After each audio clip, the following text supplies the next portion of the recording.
Get your duct tape. Grab the hot glue gun.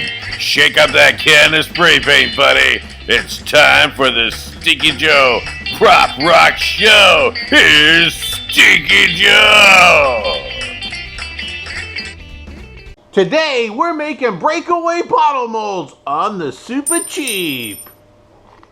A few years ago, I wrote and directed a version of Beauty and the Beast, and in this play there was a scene where Belle's father had to break a bottle and use it as a weapon to defend himself against the horrible beast. Now, I could find mold making kits online to make one bottle for $50. $50? That's a lot of money for one bottle. Can I get a no way? Thank you. So even if you were to get all that money spent on that fancy bottle making kit, you're only going to have one mold available to make all the bottles that's needed for all the production dates. And in our case, it was 12 dates. So you're going to need 12 bottles. This is a similar problem you're going to run into when you're making a film too. You're going to need lots of bottles for doing retakes. And I found the solution for only $5. It's 100% silicone caulk. Oh yeah, super cheapy. And dishwashing liquid. Now let's make that mold. For this project, you're gonna need a hot glue gun and some glue sticks. You're gonna need a caulking gun. You're gonna need some sort of plastic, like corrugated plastic. I found this, it's not corrugated plastic, but hopefully this should work. I found it in the parking lot. And you're gonna need a Sharpie so you can mark on the black plastics. That's why I got a gold Sharpie there. And you're gonna need a bottle, a bowl, a cup of water,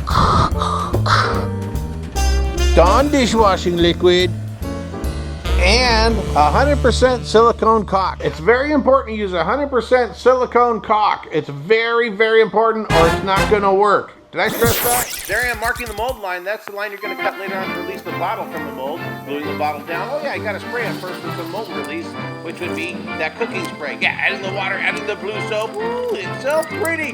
Looks almost like a little ocean where I could put some of those little Swedish fish. Now it's looking like noodly brains. Ooh, don't eat them. Now I'm going to go ahead and slap all that dough that I've made out of the silicone and the soap, and I'm sticking it on the bottle slowly. Okay, so my camera died during the last segment. I know, what a bummer, but you basically get the right idea. You take the silicone caulk, you put it in the soapy water, and then you're gonna squeeze out little tiny balls of silicone caulk putty, and then what you're gonna do is you're gonna make it nice and flat like a coin, and just kind of stick it all around the bottle, making your way from the top to the bottom. Either way, just make sure you have a good base at the bottom, because you're gonna need a lot of room around there at the bottom when you go to fill it up and when you want to cover it. The other cool thing is about the bottle, this is my first one that I made. See how thick I have it right here? It's about almost a ½ inch thick. A ½ inch to a quarter is best. All around the bottle you want to do ½ inch to a quarter.